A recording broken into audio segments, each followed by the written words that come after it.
What's up, guys? My name is Devin and I am the host of Let's Play Survivor. In today's video, we will be previewing and making our season predictions for the upcoming season of Australian Survivor, Australia versus the World. Quick disclaimer before we do get started, I do want to say I have not seen any spoilers for the upcoming season, so anything that you see in today's video is solely a prediction. All right, let's get started.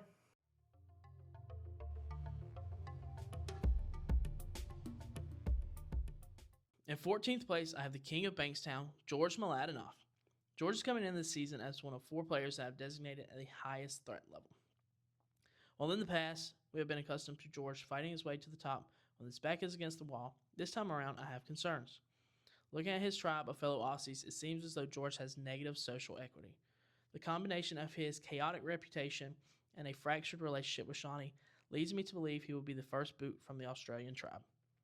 Considered by many to be a master manipulator and one of the best players to never win, I worry about how George will fare against all-stars of this caliber. This is a group of iconic, cutthroat players to a degree George has never faced before. While I don't discount the probability of George finding an idol or weaseling his way into a cracked alliance, the speed in which this season is going to be played limits some of his strengths. For anyone who does not already know, this season will only last 16 days, roughly 1/3 of a usual Australian season. Ultimately, I have George becoming our first boot in a 6-1 vote in what I'm calling Shaunie's Revenge. As far as a range for where I think George can place on this season, I could see him being anywhere from the first boot to a player who makes it very deep. I don't see him making it to the final tribal council, but I could see him making it to our finale episode, whether that be a top 4 or a top 5 finish. In 13th place, I have Tony Vlachos. Despite being considered one of the greatest of all time and having a solidified spot on the Survivor Mount Rushmore, Tony comes in as my first boot from the World Tribe. Much like George, Tony is one of 4 players I have designated at the highest threat level. Watching Tony when he is on his game is a true masterclass on how to win Survivor. Unfortunately, in a season I see being dictated by connections, Tony comes in with no friends to protect him. I can see Tony making an early connection with Tommy or Lisa, but being left on the outer by Parvati and Sere, whom I see dictating the pre-merge portion of the World Tribe. As one of my personal favorites, it pains me to do this, but I see Tony going home in a 5-2 or a 4-3 vote. I expect this to be a battle of the Americans with either Sere or Parvati being on the targeted end of Tony's rally. As far as a range for where I think Tony could place, I could see him being anywhere from our first boot of the season, depending on who loses the early immunity challenges, or I could see him being an early merge jury player. Ultimately, I don't think Tony has any chance in the season. I don't see anyone truly connecting with what Tony normally connects with right off the gate. He had Trish and Kagayan and Sere and Winners at War, who are his ride or dies, and I just don't see any of these all-stars being that for him. In 12th place, I have the runner-up from the 7th season of Survivor Finland, Tommy Mannon. Tommy is the one player on the season I can't really put my finger on. I can see Tommy ranging from anywhere from an early boot to a strong finalist. Somebody who could be a dangerous wild card in this game. The little bit that I do know of Tommy is that he's a huge Survivor fan that played a very strong game in Finland. With some saying that in any other franchise, his game would have been rewarded with the title of Sole Survivor. Unfortunately for Tommy, I see this season of Survivor being dominated by the women. With Tony being the previous boot from the World Tribe, it comes down to Tommy versus Rob. At the end of the day, I see Rob being able to make stronger connections with the ladies on the tribe. Unfortunately for Tommy, I see Parvati and Sere teaming up with Rob and him becoming the 3rd boot of Australia versus the world. In 11th place, I have Kirby Bentley. Kirby is someone I consider an absolute powerhouse. She's one of the biggest players on what I consider one of the best seasons in recent memory, Titans versus Rebels. While Kirby does not have the iconic reputation of some of her tribe mates, I feel she can absolutely stand toe-to-toe with the likes of Dave, Luke, George, and then Parvati, Tony down the line. As I previously stated, I see the season being defined by relationships. In a separate iteration of this list, I actually had Kirby as my winner pick, which shows how much potential I think she has. While having no prior relationships coming into the season could be a positive, I think others will define her as a potential free agent, leading her to get sniped right before the merge. This was a pick I really went back and forth on because I want Kirby to do well, and I hope that I'm wrong. But for now, I have Kirby being the last player voted out before the jury. As far as the range for Kirby, I don't see a world where she is ever going to be our first boot. I think she's just too strong for that and doesn't have quite as high of a threat level. Although I do see her being one of those final pre-jury members Not that there's going to be very many of them. I could ultimately see Kirby being our winner of the season. She has a lot of potential, and I feel like, as I said, she could stand toe-to-toe with the best of them. In 10th place, I have the godmother, Janine Alice. This one truly pains me because Janine is one of my favorite players from the Australian franchise and someone who I've been clamoring to have back for years. She fulfills an archetype that is rare in the game of Survivor and is an absolutely polarizing player. Without saying for certainty, I speculate that the spinoff was the only chance we had in Janine coming back. The shortened 16-day season likely aligns with her busy schedule as opposed to a 45 or 50-day Australian season. Coming into the merge at an even 5-5, I predict this to be the first blindside of the season and to set the tide on how the game will be played. On this vote, I see David and Luke flipping to the world side, blindsiding their native ally, resulting in Janine being the first member of our jury. Great move spearheaded by the former World Tribe. This is solely an act of David getting revenge, as the only instance of David ever losing Survivor was at the hands of Janine, turning her back on him and sending him home with an idol in his pocket. This vote almost feels too poetic not to write. Since the last two met, David has built a reality TV empire. He's gone on to win the Australian version of All Stars and has become the richest winner in television history following a successful stint on Deal or No Deal Island 2. However, the taste of revenge was simply too sweet for him to pass up. Janine goes home in a 4-3-3 split vote. Unfortunately, I don't see her as being one of the stronger members of the Australian tribe, so I could see her being anywhere from one of those early boots whenever the Australian tribe loses immunity, or I could see her being one of our finalists. I don't see a world in which she wins, but I could see her getting second or third place. In 9th place, I have Sere Tique. Sere is someone who I don't see being able to control her threat level coming into the season. She is smart, strong, strategic, well-rounded player, and while not a big name coming in, Sere has the chops to hang with the best of them. Sere is a player fans have been clamoring to return, and I think the spinoff was the only chance of us getting her back. I feel guilty ranking Sere here, but at the end of the day, not all players will have a huge impact on how the game plays out. With that being said, I do see a universe where Sere can operate as a low-key strategic force. However, though, in this prediction, I have her as our second juror. As far as a range for Sere, I could see her being one of our first jurors, like I have her here, or making it all the way to the final tribal. Ultimately, I think her relationship with Luke and her previous relationship with David will help her through the pre-merge portion of the game. So ultimately, I have her in 9th place. In 8th place, I have Australian Survivor legend, Shaunie. Shaunie is known for her social prowess and ability to navigate the game without being painted as a threat. I can't speak for everyone, but Shaunie is a fun-loving fan favorite who I could see on my TV every single season. Shaunie comes into the season as the most veteran Australian player on this cast. Returning for a 4th season and having played 124 days on the island, Shaunie is the type of player who always do well. In no world do I see Shaunie going home prior to the merge. Ultimately, I have Shaunie going home simply by being on the wrong side of the numbers. I could see a universe where she meets up with Parvati at the merge and creates the internet's favorite duo. The two seem like a perfect pairing, but in the simulation, I have them being oppositions. I predict Dave and Luke flipping back to Shaunie's side in a ploy to vote out Parvati to no avail. The World Alliance sticks together and takes out Shaunie as the easier vote. As far as the range, similar to Sere, I don't see Shaunie going home pre-merge. Maybe I'm naive in the fact that I just don't see a world in which she ever does poorly. I see her being one of our first few jurors, or I can see her making it all the way to the final tribal. In 7th place, I have Rob Bentley. This is the tribal council where I have the game spicing back up. To those with knowledge of International Survivor, Rob could be considered as a top 5 winner across all franchises. Someone who is strong, charming, and can manipulate people on a cult-like level. Rob benefits from having a legendary cast around him. In a typical world, Rob should be dead on arrival once the merge hits. However, with the likes of David, Parvati, and even Luke around him, I could see Rob making it deep. In this prediction, I have Rob creating an iconic duo with Parvati. As a strong member of the World Alliance, Rob becomes the first casualty of a chaotic tribal council. As we stand, I have the World Alliance consisting of Parvati, Sere, Rob, Cass, and Lisa versus David and Luke.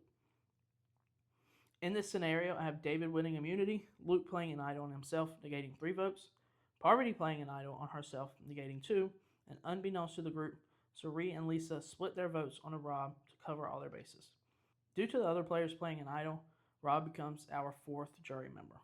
As far as a range for Rob, I really could see him going anywhere. I feel very strongly that he's going to do well on this season, whether it be a middle of the road, 7th place, like I have him here. Or ultimately, I could see him being our next 2-time winner. In 6th place, I have David Gannat. The Golden God comes into the season playing with house money. Coming fresh off the heels of a $5 million win, weeks prior to filming of the season, David has nothing to lose but pride. David starts the season off as the most well-connected castaway. He played previously and was aligned with Luke and Janine on Champs vs. Contenders, was on All-Stars with Shaunie, who voted for him to win. He knew Sere prior to the two ever playing Survivor, and most recently worked very closely with Parvati on Deal or No Deal Island, which he ultimately won. With no idol in his pocket and an immunity loss, the Black Widow gets the best of the Golden God, making him the 5th member of our jury.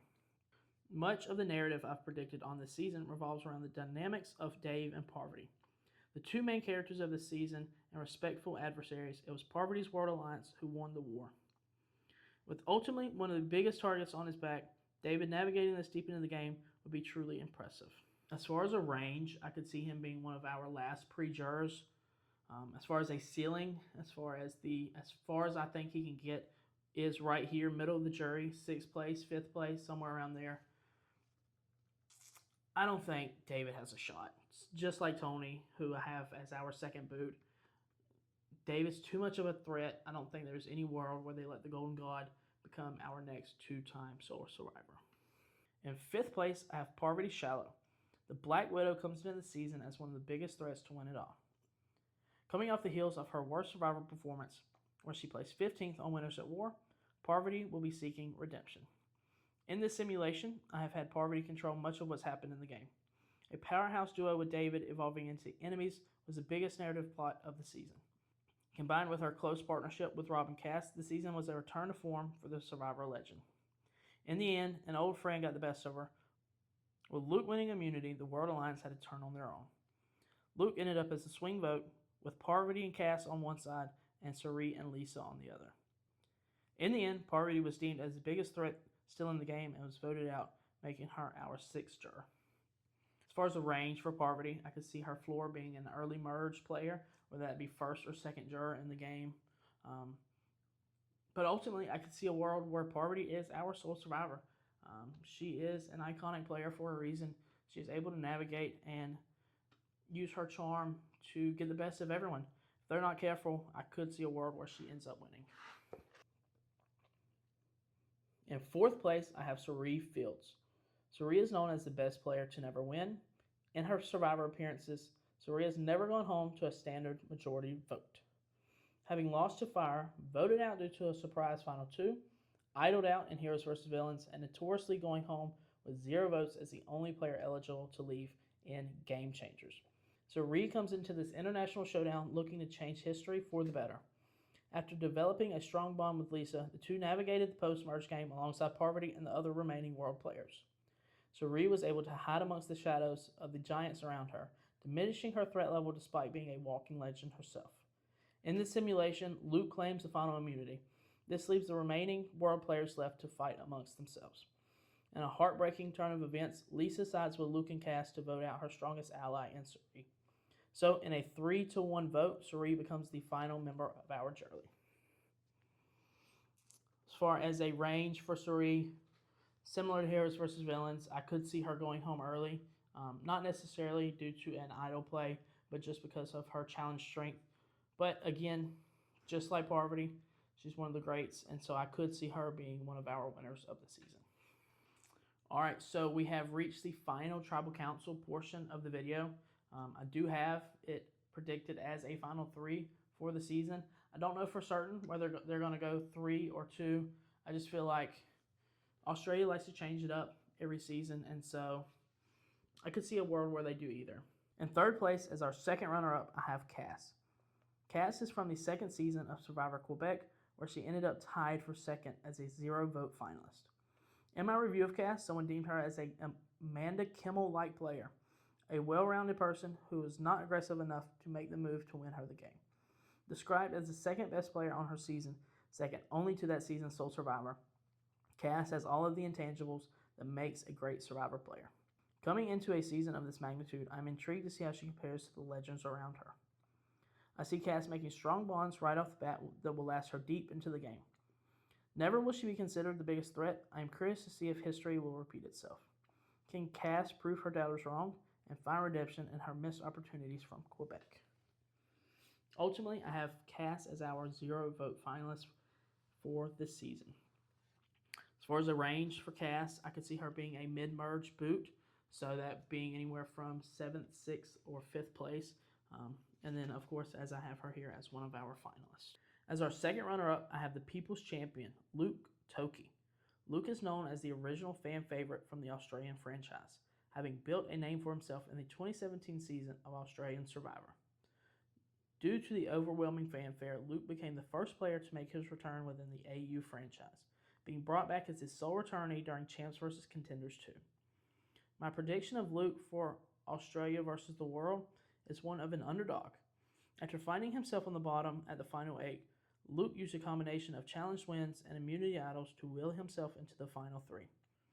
Following a failed partnership with David, Luke dodged every strike thrown his way, as one by one giants went home before him.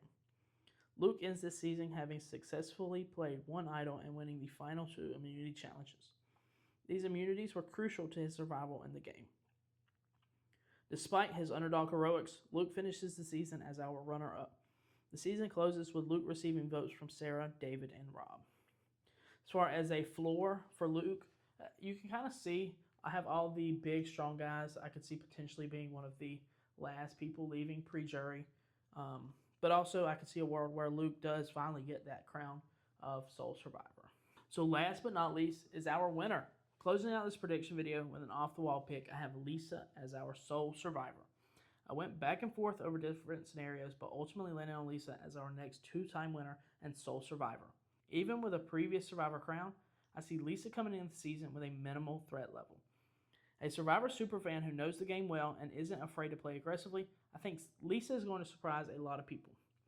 I have her as my dark horse, someone nobody will see coming.